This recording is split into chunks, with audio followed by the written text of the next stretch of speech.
Good morning to all my students of class 10th. Now today in this video we will discuss the remaining question of exercise 3.2 and now after this we will move on exercise 3.3. So in exercise 3.2 question number 5 page number 50.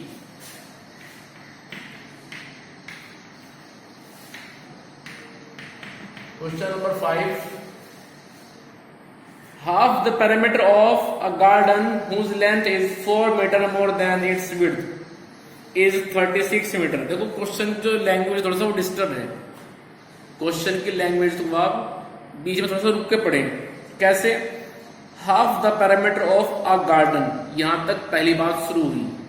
उसके बाद दूसरी बात शुरू हो गई, क्या कि जिसकी length whose length is 4 metre more than its width, उस गार्डन की लेंथ ब्रेथ से 4 ज्यादा है, 4 मीटर मोर देन है।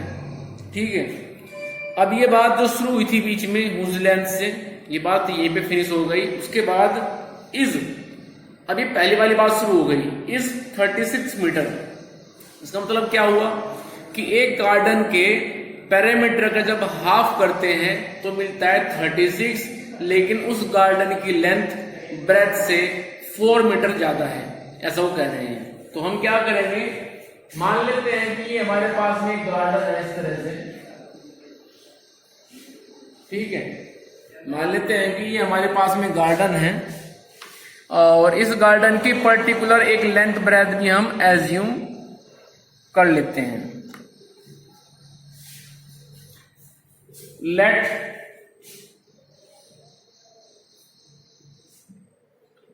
length is x and breadth is y. Let length of garden is x and breadth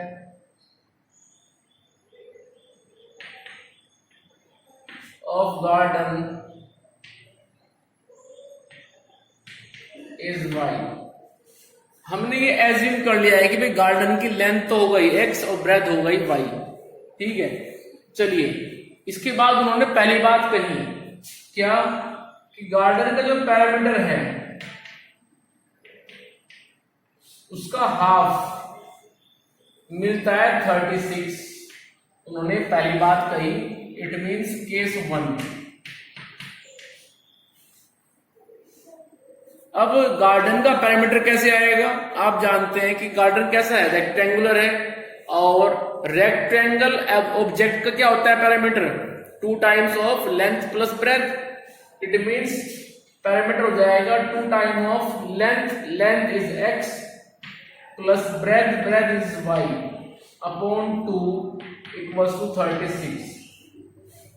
उसके बाद इससे कट जाएगा तो मेरे पास बचेगा x plus y equals to 36। It is first equation into variable x and y। इसके बाद चलते हैं फिर केस नंबर 2। केस नंबर 2 क्या है? वो केस नंबर 2 में कह रहे हैं कि जो लेंथ है वो ब्रेथ से 4 ज्यादा है, ये ज्यादा है इससे। ठीक है, लेंथ ब्रेथ से 4 ज्यादा है तो हमने ब्रेथ में 4 प्लस किया। अब ये दोनों इक्वल हो गए। ठीक है, क्योंकि लेंथ थी ज्यादा, ब्रेथ थी कम। लेंथ थी ज्यादा, कितना ज्यादा थी? 4 मीटर। तो हमने 4 वो दे दिए ब्रेथ। जैसे कि सपोज आप कहें कि राम की एज श्याम की एज से 5 ईयर ज्यादा है, यानी कि राम बड़ा है और श्याम छोटा है। तो यदि श्याम की एज में आप ऐड कर दें वो 5, तो दोनों की एज आपस में इक्वल हो जाएगी। ठीक है, लेंथ वो हमारे पास x है इक्वल्स टू y प्लस 4। इसके बाद y को आप ट्रांसफर कीजिए राइट से लेफ्ट में, तो बनेगा x minus y equals to 4। This is second equation. ठीक है, इसके बाद हम मेथड यूज करेंगे यहाँ पे एलिमिनेशन और निकालते हैं एक्स वाई की वैल्यू। ये फर्स्ट इक्वेशन रखिए आप, सेकंड के नीचे बनेगा x plus y equals to 36। Sign change करने के में आपको जरूरत नहीं है, क्योंकि y फर्स्ट इक्वेशन में निगेटिव है तो सेकंड में वो पॉजिटिव है, तो कट जाएगा y। मेरे पास बचेगा x और x आ गया 2x इक्वल्स टू 36 और 4 40। तो x आ जाएगा 40/2 मीन्स 20 मीटर। उसके बाद हमें y भी निकालना है, तो ये x की वैल्यू आप इन फर्स्ट इक्वेशन और सेकंड इक्वेशन x के प्लेस पे रिप्लेस कर दीजिए। तो लिखना पड़ेगा put the value of x into equation 1। तो लिखते हैं इक्वेशन 1 को, x plus y equal to 36, रखिए x की value 20 plus y, so this implies y equals to 36 minus 20, result is 16 metre. सो हम ये बात लिख सकते हैं बाद में कि भाई जो लेंथ है, लेंथ जो x है वो तो हमारे पास में है 20 मीटर, और ब्रेथ जो y हमने यहां पे ली हुई थी वो हो गई 16 मीटर। सो क्वेश्चन नंबर 5 हो चुका है, जल्दी करें फिर आगे चलना है। क्वेश्चन नंबर 5 में आपको उन्होंने दो बात कही थी कि भाई ये गार्डन है जिसकी पैरामीटर का यदि हाफ करते हैं तो 36 मिलता है, और पैरामीटर में जो लेंथ है वो ब्रेथ से 4 मीटर ज्यादा है। तो दोनों को हम लेके चले, बनाई दो इक्वेशन, मेथड यूज किया एलिमिनेशन, और हमने वहां से फिर एक्स वाई को निकाल लिया है। ठीक है, चलिए क्वेश्चन नंबर देखिए आप 6।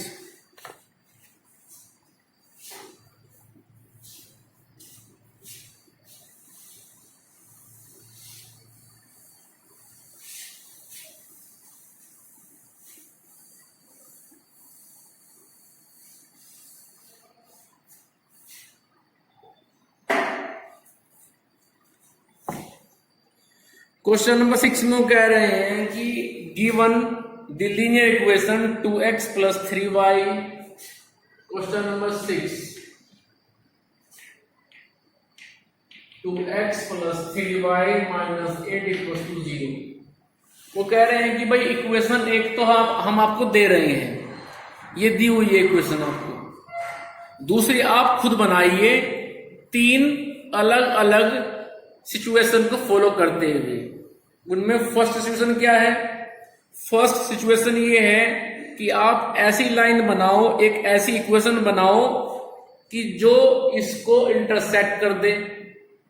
सेकंड में क्या है कि ऐसी इक्वेशन बनाओ जो इसके पैरेलल चली जाए। और थर्ड क्या है कि ऐसी इक्वेशन बनाओ जो इसके कोइंसिडेंट हो जाए, मींस ओवरलैप करे। ठीक है, तो लेके चलते हैं फर्स्ट सिचुएशन, इंटरसेक्टिंग लाइन।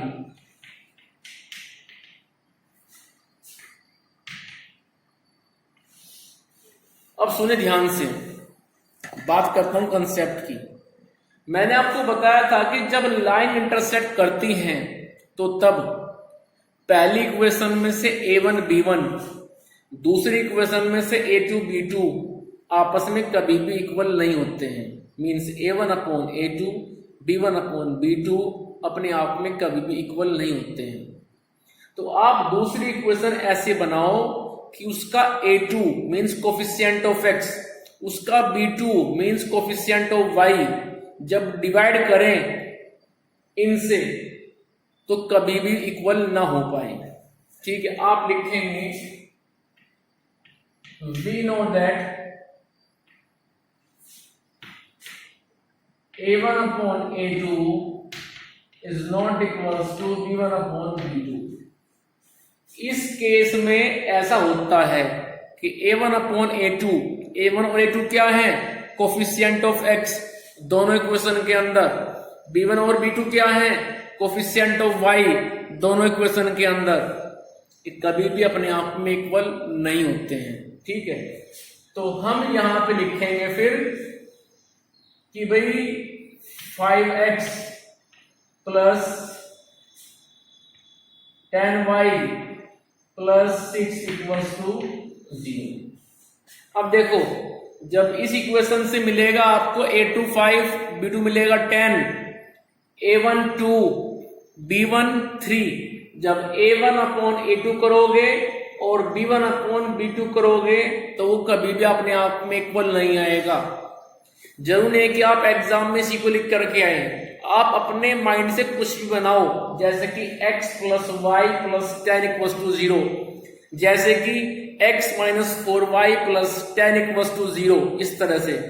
बस ध्यान एक बात का रखना है कि जब a1 अपॉन a2 और b1 अपॉन b2 करें तो कभी भी वो इक्वल ना हो पाए। ठीक है, चलिए उसके बाद कंडीशन हो गई सेकंड। सेकंड क्या है कि ऐसी इक्वेशन बनाओ जो दी हुई इक्वेशन के पैरेलल चली जाए। अब क्या होता है, पैरेलल में लाइन जाएंगी इस तरह से, लाइक अ रेलवे ट्रैक, आपस में कट नहीं करेंगी, कोई आंसर नहीं मिलेगा, सिस्टम क्या बनेगा, इनकंसिस्टेंट। तो इस केस में आप क्या लिखेंगे कि भाई हम जानते हैं जब लाइन पैरेलल होती है तो तब a1 अपॉन a2 और b1 अपॉन b2 तो बराबर हो जाते हैं, लेकिन c1 अपॉन c2 इक्वल नहीं हो पाता है। जब a1 upon a2 b1 upon b2 equal हो जाए लेकिन c1 अपॉन c2 इक्वल ना हो पाए, तो इस कंडीशन में लाइन एक दूसरे के पैरेलल चली जाएंगी, वो आपस में इंटरसेक्ट नहीं करेंगी, सिस्टम बनेगा इनकंसिस्टेंट। क्लियर? अब सोचिए कि a1 b1 c1 तो ये हो गया, और जो इक्वेशन आप बनाएंगे वहां से a2 b2 और मिलेगा फिर c2, तो वो इक्वेशन ऐसे बनाओ कि a1 upon a2 b1 upon b2 तो बराबर हो जाए, लेकिन c1 अपॉन c2 बराबर ना हो पाए। तो सोचिए ऐसी इक्वेशन कैसे बन सकती है।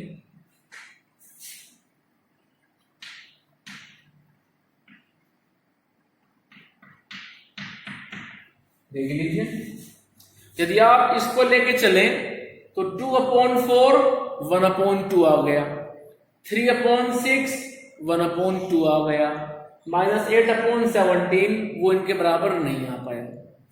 या फिर आप ऐसे ले लीजिए कि 6x plus 9y plus 15 equals to 0। दरअसल मैं इक्वेशन बनाने के लिए क्या कर रहा हूं, कंसेप्ट आप भी समझो। मैं इन दोनों को मल्टीप्लाई कर रहा हूं, कभी 2 से, कभी 3 से, कभी 4 से। तो यदि आप सिर्फ इन दोनों को मल्टीप्लाई करोगे 4 से या 5 से या 2 से, तो ऐसी इक्वेशन बन जाएगी। उसके बाद में रही बात कांस्टेंट की, उसको ले लीजिए आप अलग। ठीक है, जैसे मैंने ली है दोनों के दोनों, ये मैंने तब बनाई है जब इसको मल्टीप्लाई किया मैंने 2 से, तो 2 2 जा 4, 2 3 जा बन गया 6। ये मैंने तब बनाई है जब मैंने इसको मल्टीप्लाई किया 3 से, 3 2 जा 6, 3 3 जा 9। क्लियर? चलिए अब चलते हैं थर्ड केस। थर्ड केस क्या है कि जब लाइन जाएंगी कोइंसिडेंट, मींस एक दूसरे के ऊपर ओवरलैप करते हुए। तो ओवरलैपिंग में क्या होता है, कोइंसिडेंट लाइन। देखो सुनो ध्यान से, whenever two line are coincident then situation will be a1 upon a2 is equals to b1 upon b2 is equals to c1 upon c2। सो आप इस इक्वेशन को किसी भी रियल नंबर से कंप्लीटली मल्टीप्लाई कर दीजिए, 2 से, 3 से, -1/2 से, -3 से, -5 से, तो आपको मिल जाएगी सेकंड इक्वेशन। और ऐसे मिलेगी कि जब आप उसके A2, B2, C2 को डिवाइड करेंगे इसके A1, B1, C1 से, तो सेम रेशियो आएगा।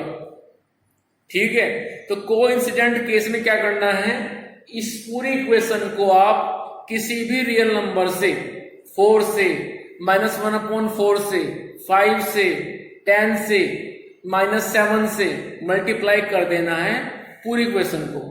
तो मैं मल्टीप्लाई कर रहा हूं इसको अभी 4 से। सो 4 2 8, 4 3 12 और 4 8 32 इक्वल्स टू 0। तो जब आप इसके A1, B1, C1 2, 3, -8 को डिवाइड करेंगे A2, B2, C2 8, 12 and -32, then you will obtain the same ratio, means A1/A2 is equals to B1/B2 is equals to C1/C2। Clear? क्योंकि कोइंसिडेंट केस में क्या होता है, कोइंसिडेंट केस में A1/A2, B1/B2, C1/C2 सब बराबर होते हैं।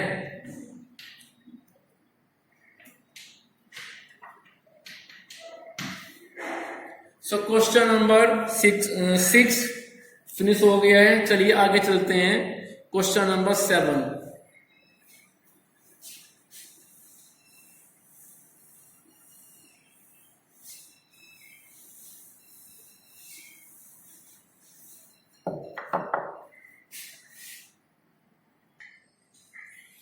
क्वेश्चन नंबर 7,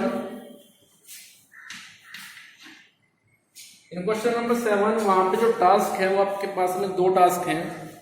सबसे पहले तो हमें इक्वेशन x - y + 1 = 0 और 3x + 2y - 12, सबसे पहले तो हमें इन दोनों लाइन का ग्राफ ड्रॉ करना पड़ेगा। ठीक है, जब ग्राफ ड्रॉ कर लेंगे उसके बाद जो सेकंड टास्क है, डिटरमाइन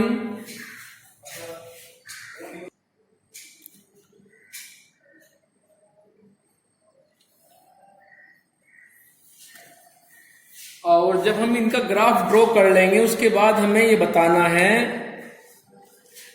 कि वो ट्रायंगल जो इन दोनों लाइन से और एक्स एक्सिस से बन रहा है उस ट्रायंगल के वर्टेक्स क्या है।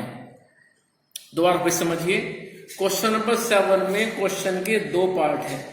सबसे पहले तो आपको जो 2 इक्वेशन दी गई हैं, x - y + 1 = 0, second is 3x + 2y - 12 = 0।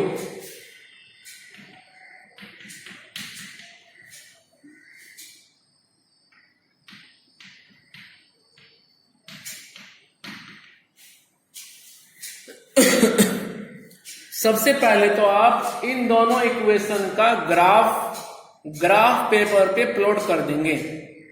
ठीक है, ये दोनों स्ट्रेट लाइन जब आप ग्राफ पेपर के ऊपर प्लॉट कर देंगे, ड्रॉ कर देंगे, उसके बाद आप चेक करेंगे वो ट्रायंगल जो इन दोनों लाइन से और एक्स एक्सिस पर बन रहा है। फिर आपको बताना है उस ट्रायंगल के वर्टेक्स। ठीक है, अब सुनिए ध्यान से, ये आपका वर्क है कि पहले आप इन दोनों को ड्रॉ कर लेंगे।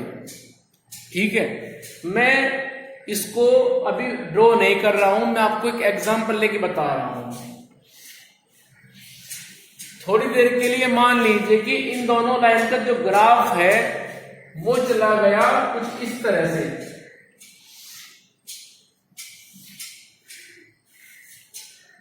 एक लाइन चली गई ऐसे और एक चली गई ऐसे। अब सुनो ध्यान से, इन दोनों लाइन में और इस एक्स एक्सिस ने जो ट्रायंगल बनाया है वो ट्रायंगल ये है।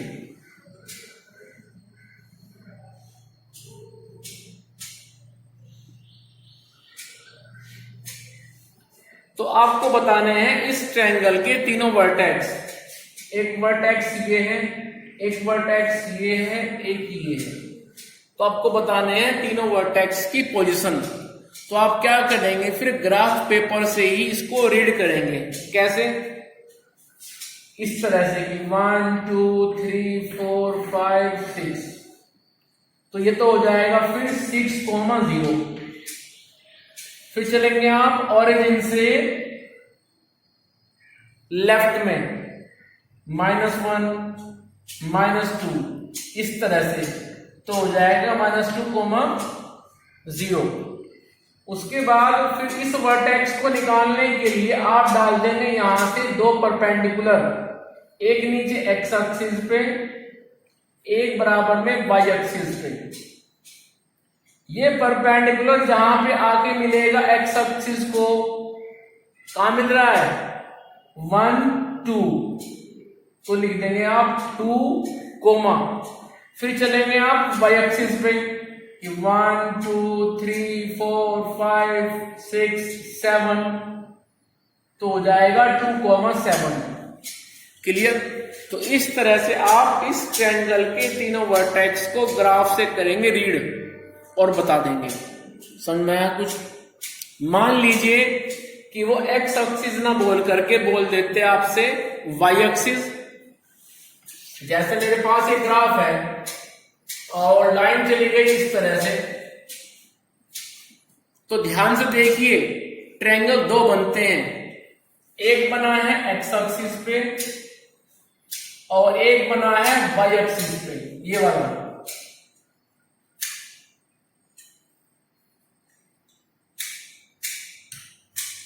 जो ट्रायंगल है ये बना हुआ है वाई एक्सिस पे, तो आपसे पूछ सकते हैं फिर वो इसके वर्टेक्स भी, तो इसके वर्टेक्स हो जाएंगे एक तो ये, दूसरा ये और तीसरा ये।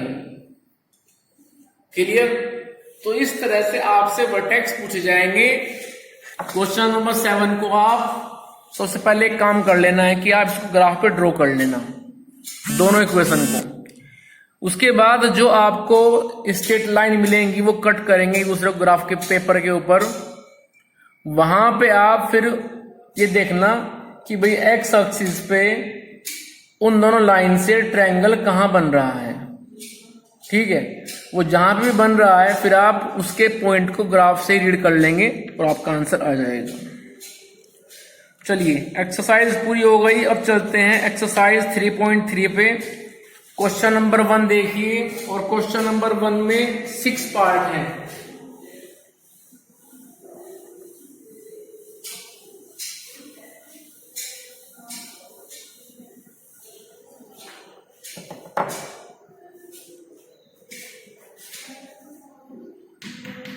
Exercise 3.3 question number 1। अब ध्यान से देखिए आप, इसमें क्वेश्चन नंबर 1 2 3 4 5 6 पार्ट दिए। क्वेश्चन नंबर 1 तो इजी है और मेथड दिया है सब्स्टिट्यूशन। क्या होता है इस मेथड में, सोचिए ध्यान से, मैंने बताया था आपको। इसमें रूल ये होता है कि किसी इक्वेशन को आप कर लेंगे सेलेक्ट, किसी एक को, जिसको सेलेक्ट किया है वहां से निकालेंगे। फिर आप किसी एक वेरिएबल की वैल्यू, इधर एक्स और वाई, यदि आप निकाल रहे हैं फर्स्ट इक्वेशन से x की वैल्यू, तो उसको रखेंगे आप सेकंड इक्वेशन में x के प्लेस पे। यदि आप निकाल रहे हैं फर्स्ट इक्वेशन से y की वैल्यू, तो उसको रखेंगे फिर आप सेकंड इक्वेशन में y के प्लेस पे। यदि आपने चूज किया है सेकंड इक्वेशन को और वहां से निकाल रहे हैं आप x की वैल्यू, तो उसको फिर रखेंगे आप फर्स्ट इक्वेशन में x के प्लेस पे। और यदि आपने चूज किया सेकंड इक्वेशन और आप निकाल रहे हैं वहां से y की वैल्यू, तो उसको रखेंगे फिर आप फर्स्ट इक्वेशन में y के प्लेस पे। क्लियर? ऐसे करना होता है, इसको बोलते हैं सब्स्टिट्यूशन मेथड। इस मेथड में किसी एक इक्वेशन में से किसी एक वेरिएबल की वैल्यू को निकाल करके अनदर इक्वेशन में उसके प्लेस पे रिप्लेस कर देते हैं। ठीक है? तो मैं यहां पे करा रहा हूं आपको क्वेश्चन नंबर 1 में सेकंड पार्ट। सेकंड पार्ट दिया है s minus t equals to 3, this is first equation, and second is s upon 3 minus plus t upon 2 equals to 6। ये दी गई है हमें दो लीनियर इक्वेशन। देखो फर्स्ट तो अपने आप में इजी है, थोड़ा प्रॉब्लम सेकंड में है। वो भी क्यों है? क्योंकि डिनोमिनेटर आ गए 3 और 2। तो जब डिनोमिनेटर 3 और 2 आ गए हैं तो यहाँ पे करने के दो रास्ते हैं। एक रास्ता तो ये है कि आप 3 और 2 का ले लीजिए एलसीएम, जो कि आएगा 6, और 6 से मल्टीप्लाई कर दो आप पूरी इक्वेशन को। ठीक है, 6 से यहां मल्टीप्लाई करो, उसे काट देगा 3 2 टाइम, तो बन जाएगा 2s। फिर 6 से मल्टीप्लाई यहां पे करो, उसे काट देगा 2 3 टाइम, तो बनेगा 3t। फिर 6 से मल्टीप्लाई इधर करो तो बन जाएगा 6 6 36। दूसरा रास्ता ये है जो आप करते आ रहे हैं बचपन से कि 3 और 2 का ले लीजिए एलसीएम, वो आ गया 6, 3 2 6, 2 into s 2s, 2 3 6, 3 into t 3t equals to 6। अब कर दीजिए क्रॉस मल्टीप्लीकेशन, इसकी मल्टीप्लाई हो जाएगी 1 में, 6 की हो जाएगी 6 में, तो हमें मिल जाएगा 2s plus 3t equals to 36। This is second, this is first. ठीक है, अब इसके बाद क्या करेंगे आप, फर्स्ट इक्वेशन में से निकाल लीजिए s की वैल्यू या t की वैल्यू। क्यों निकाल रहा हूं फर्स्ट में से, उसका एक रीजन है। जिस सेकंड में से निकालेंगे आप s या t की वैल्यू तो आएगी फिर फ्रैक्शन में, और फ्रैक्शन में वैल्यू को रखना आसान नहीं होता है। ठीक है, तो हम लिखेंगे फ्रॉम फर्स्ट इक्वेशन, तो निकालिए फर्स्ट में से आप s की वैल्यू, तो वो आ जाएगा 3 प्लस t। तो लिखना पड़ेगा put it into equation second, क्योंकि फर्स्ट में से निकाला है तो रखेंगे आप सेकंड में। सेकंड इक्वेशन क्या है, पहले इसको लिख लीजिए आप, 2s plus 3t equals to 36। अब रखिए s की वैल्यू 3 प्लस t, इधर रखिए, so 2 time of 3 plus t plus 3t equals to 36। 2 into 3 6 plus 2t plus 3t equals to 36. So finally we have 6 plus 5t equals to 36. So 5t equals to 30 and value of t is 30 upon 5 result is 6. अब t तो मेरे पास आ चुका है, मुझे तो s भी निकालना है, तो ये t की वैल्यू रिप्लेस कर देंगे आप इधर इन फर्स्ट और सेकंड। तो लिखना पड़ेगा put the value of t into equation 1। Equation 1 is s minus t equals to 3। So s minus t वो मेरे पास 6 है equals to 3। This implies s equals to 9। So s मेरे पास 9 है, t मेरे पास में 6 है। So this is the required value of both variable. इसके बाद क्वेश्चन नंबर 3, ये भी ऐसे होना है। फटाफट देखिए आप क्वेश्चन नंबर 4। क्वेश्चन नंबर 4 में हम क्या करेंगे, 10 से मल्टीप्लाई कर देंगे। क्यों? क्योंकि वहां पर डेसिमल है। ठीक है, डेसिमल को हटाने का सिर्फ हमारे पास एक ही कंसेप्ट है कि आप पूरी इक्वेशन को मल्टीप्लाई कर दे 10 से। Fourth part 0.2x plus 0.3y equals to 1.3। Second is 0.4x plus 0.5y equals to 2.3। इन दोनों इक्वेशन को आप मल्टीप्लाई कर दीजिए 10 से, तो फर्स्ट इक्वेशन बन जाएगी 2x plus 3y plus two 13। ठीक है, डेसिमल हट गया। फिर सेकेंड इक्वेशन को मल्टीप्लाई कर दीजिए आप 10 से, तो बनेगा 4x plus 5y plus two 23। समझ में आया कुछ? अब इनको आप सोल्व करेंगे। कैसे करेंगे? फर्स्ट इक्वेशन में से निकाल लीजिए x की वैल्यू, और कितनी आएगी x की वैल्यू 13 माइनस 3y अपॉन 2। फिर उस x की वैल्यू को रख देना सेकेंड इक्वेशन में x के प्लेस पे, सोल्व कर लेना, x आ जाएगा। ठीक है, x की वैल्यू रख देना किसी इक्वेशन में तो y भी आ जाएगा। तो इस तरह के फॉर्म से पहले यहां तक आना पड़ेगा, क्योंकि डेसिमल को हटाना जरूरी है। यदि आप डेसिमल लेके चलेंगे तो क्वेश्चन आपका नहीं होगा, उसमें बीच में ही आप डिस्टर्ब हो जाओगे। तो यदि 0.2 है तो मल्टीप्लाई 10 से कर देंगे। सपोज कहीं पे हो जाए 0.02 तो फिर मल्टीप्लाई करना पड़ेगा 100 से, पूरी इक्वेशन में left as well as right. ठीक है, तो इस तरह से आप 3.3 करेंगे और इसकी जो वर्ड प्रॉब्लम है ये मैं कल करा दूंगा, एक्सरसाइज फिनिश करा दूंगा कल। ठीक है, यदि किसी बच्चे को अब तक कोई प्रॉब्लम है इस चैप्टर में 3.1, 3.2 और 3.33 में, देन वो प्रॉब्लम जरूर शेयर करें मेरे साथ में, जिससे उसको मैं बता सकूं, समझा सकूं। ठीक है, so please share your problem with me if you have any doubt, any query in any concept, in any question of the exercise as well as example also of this chapter. Clear? So please share your problem with me.